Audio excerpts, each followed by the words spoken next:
Hi everyone, I'm Kevin Elson for Catholic Newsbreak. Here's what's going on this week in the news. We begin with news from the Vatican. On its first day after his elevation to Supreme Pontiff, Pope Francis was out early making a special prayer to the Blessed Mother and also settling up bills. Rome Reports takes a look at how the humble Pope Francis began his papacy.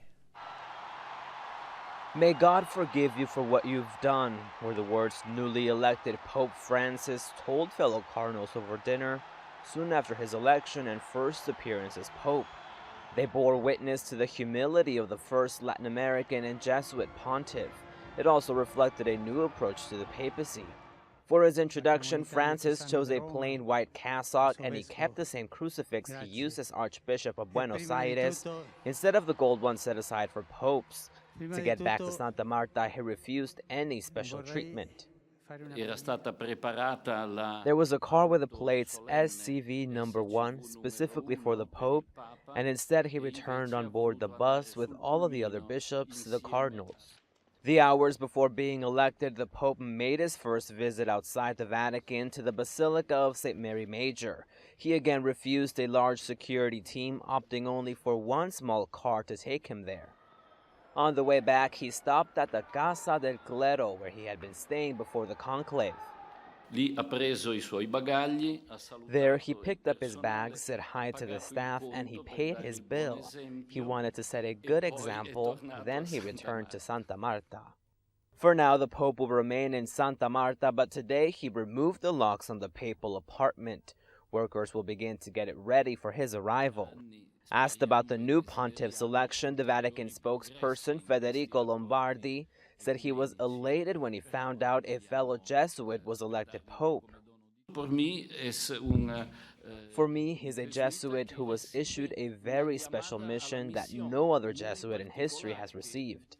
Answering questions about whether security would be a problem for Pope Francis's simpler ways of doing things, Lombardi recalled that it was not an issue for another pope with a similar style, John Paul II.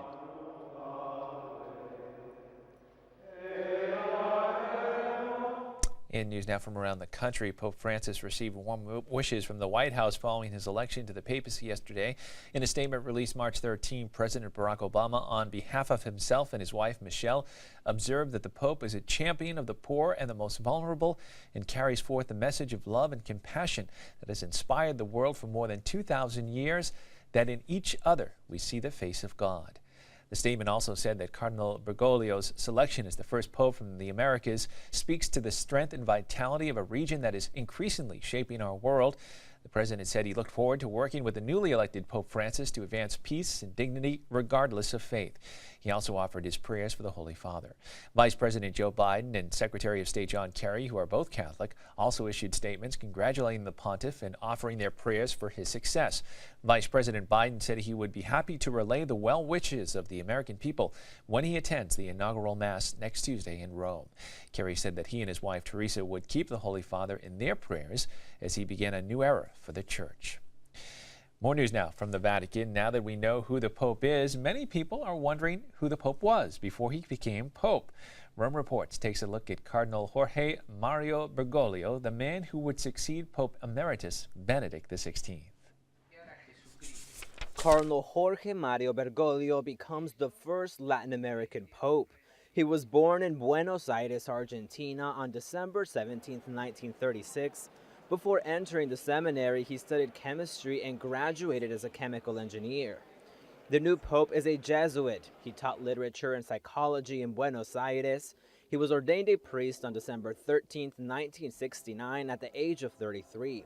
In 1992, John Paul II appointed him titular bishop of Auca.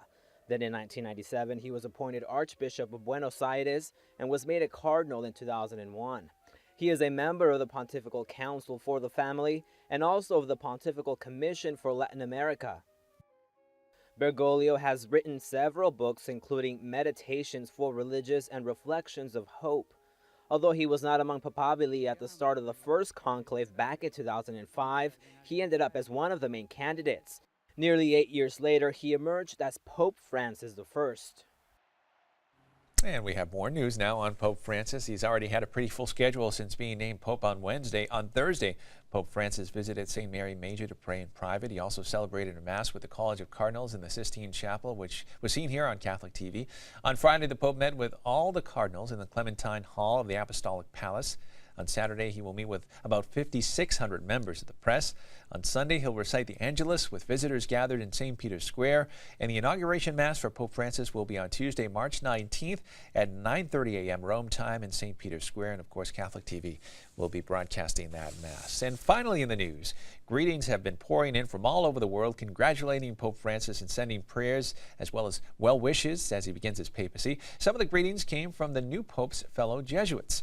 Jesuit Father Gregory Lucy, president of the Association of Jesuit Colleges and Universities, in a statement said that they pray that the Pope's grounding in Ignatian spirituality will guide him as he carries out this extraordinary calling to lead the Church of the 21st century. Carolyn Wu, president and CEO of Catholic Relief Services, praised Pope Francis's election, saying to have a pope whose life work has been serving the poor and facilitating their place at the table of a just system lifts up the importance of the type of work CRS is involved in.